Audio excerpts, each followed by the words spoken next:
And I wanted to pick up from Ginny's keynote yesterday about the lower right hand, emphasizing what Ginny said about the coming era of exponential learning. So I was sitting next to Bob, and I said, hey, look what Ginny just said. And Bob said, how did you know that? Well, I'm not a mind reader, but I did a bit of homework to get ready for that. So pretty much, think, and when you stop learning, you're dying. And I think that's going to be more and more important going forward. So there's a number of things on this slide that I have to go to my notes because I can't remember it all.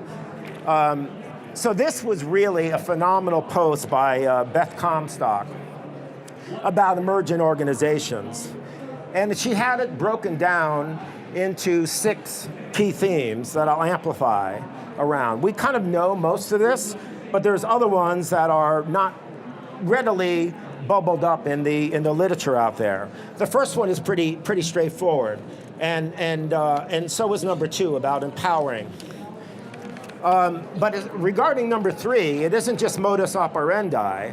So what she talks about is mission objectives, mindset orientation. Really key stuff. I really love number 4, and get used to living in between, like in the gray space, right? So this is the toughest one, I think one of the more difficult ones, to where you really have to look at problem sets with new perspectives rather than the same perspectives. So this really does more how to do a social thinking, right? To be able to alter your mindset and paradigms. And then this will allow to open up new feedback loops, right? So then we get to tap into the whole notion of tapping into power of minds and machines. And these are some of my own personal goals that I've used for quite a while in terms of what the traits are of top performers. And you're going to see some of this amplified, especially on the critical thinking one. And I forgot to play the GIF slide there. Sorry about that. So I did do a webinar a couple of weeks ago on AI complexity, a very interesting topic. And this is, I did submit my PDF, so all of this is you can download. Okay, so there was some work in the UK that was done on a study, a PhD in psychology, about perceptions, stereotype expectations, right? So the question, and this would be short, picture a woman, or picture a leader, is she a woman? Most people draw a man. So you say to yourself, okay, maybe we can start busting through perceptions into more objective reality. And the good news is, I just read an article yesterday, is in America, and I'm sure other countries, is that more and more, when this question is posed in terms of draw me a data scientist, females are really starting to bubble up. So there's some good hope there, okay? Now this is just a pack graphic, all right? 12 ways to get smarter. It's a lot of this is pretty much axiomatic, but the one I really wanted to pull out, because I subscribe to it, is being a curious lifelong learner. And going forward, I truly believe that the strongest careers where you're going to reinvent yourself. I started early as kind of a pioneer, but I think to be able to stay relevant and adapt and change for the future, that's going to be the theme. Okay, so this was a nice post about the quest for creativity. So when you really look at it at face value, AI potentially could have a superior level of intelligence, right? But humans, on the flip side, they have this unique capability for creativity and emotional expression. So if you actually combine the two, it really sets up a very interesting convergence of being able to use machine intelligence to read and react to people on their body rhythms, their emotions, their preferences, and then use that AI to be able to feed your human brain to more augmented creativity. Just like the quote that Rob High, I think he totally gets it right? Using techniques to interact with humans that inspire creativity. All right, there's a lot here on this slide. So I'm gonna go fast because we have a limited amount of time. I'm gonna really pretty much skip over type 1 and type 2. we're really at type 3 right now. I'm going to concentrate on we're here now. And this is where the AI has the capacity to understand better. Now, there's a lot of packed bullets in there, what machine intelligence cannot understand today, all right? So going forward, similar to Watson Studio, where you're creating automatic pipelines with libraries, right? And workflows, that's a step in the right direction. But as far as some of the commercial, instantiations, Amazon, Alexa, Apple, right? The hardest thing right now is continuous learning, where you have complex logic across multiple contexts. The human brain has a tremendous facility for switching context on the why. Oh, I don't understand that perspective, or the contextual. Trying to get machine learning to generate this is very, very difficult, and that's where a lot of the research is. Now, you amplify that even further with bringing in a tsunami of social, sensor data, video intelligence, and then, wow, that's really going to be a great assist to the human, where the AI can do the complex analysis, but the humans can still provide that epiphany bolt out of the blue, and to be able to leap to something that's totally new. And that's where I come up with augmented intelligence. It will become pervasive. Type 3 is also about emotional intelligence. I've been a big fan, not a fan, but a big proponent of teasing in emotional intelligence. So, the takeaway from the cutout here is people don't change behavior on information, they change it on emotion. So, Kurzweil talked about this. Soul Machines is a terrific IBM partner. In fact, Greg Cross is speaking at 12:30 on creating digital humans. So they actually exemplify EI for AI, and they did some really, really nice work. This is another one of my engagements, EmoShape, that actually has, everybody knows what a GPU is, right? They have an EPU, Emotional Processing Unit. Now they're doing it for more robotics and games and virtual reality.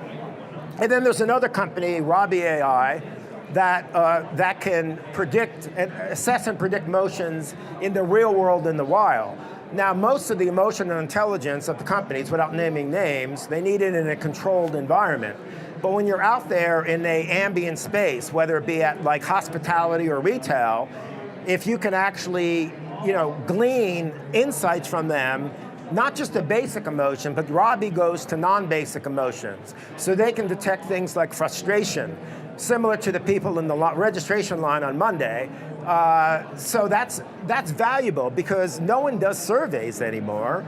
It's just they just want to move. So if you can actually get the information real time and then troubleshoot it, it's a big advantage, okay? And I want to point out that number 16, 85% of your financial success, not many people know that, is based on your EQ.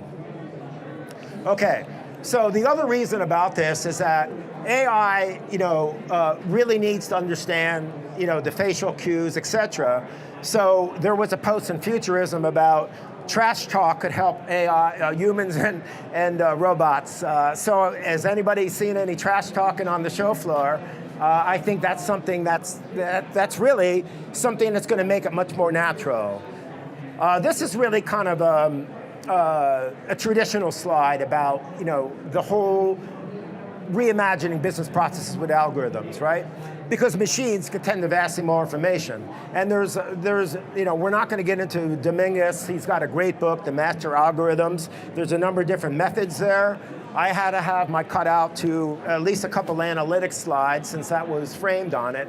But basically, this is what happens today, right? This 4-part: ingest, build charts, run models, deploy apps. And that's what you're looking to do. Save money, make money, drives insights.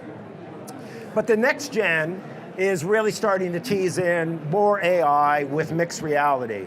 Last January, I was co-MC for AI Showbiz, which was the intersection of AI and Hollywood. And there was a lot of the stuff, sports with AI. Some of the exhibits here that, Jen, what is the exhibit there?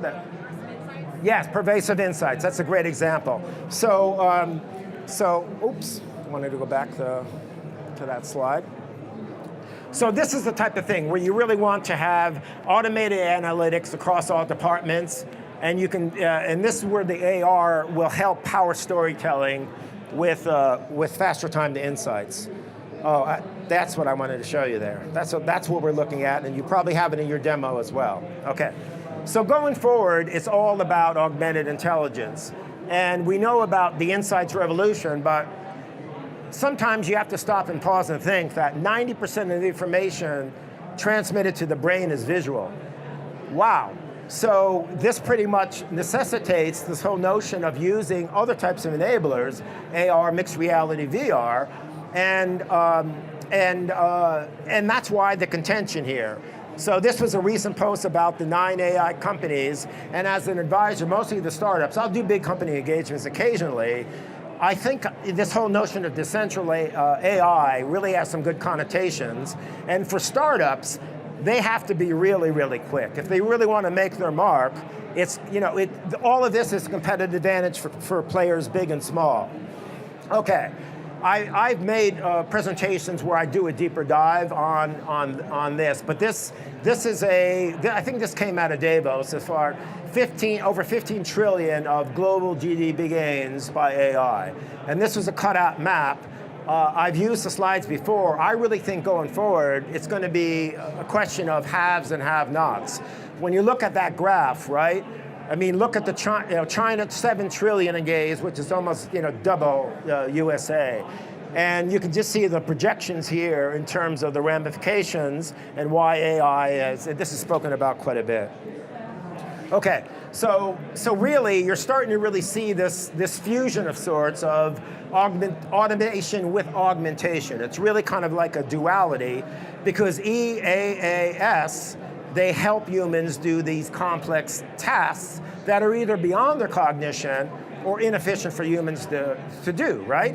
So you're seeing it all, in these areas and a lot more. Investment, wealth management, et So my contention is, going forward, this is why machines will emerge as the top collaborators.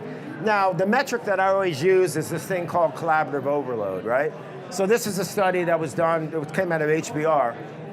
When I first saw this stat, I said, you gotta be kidding me.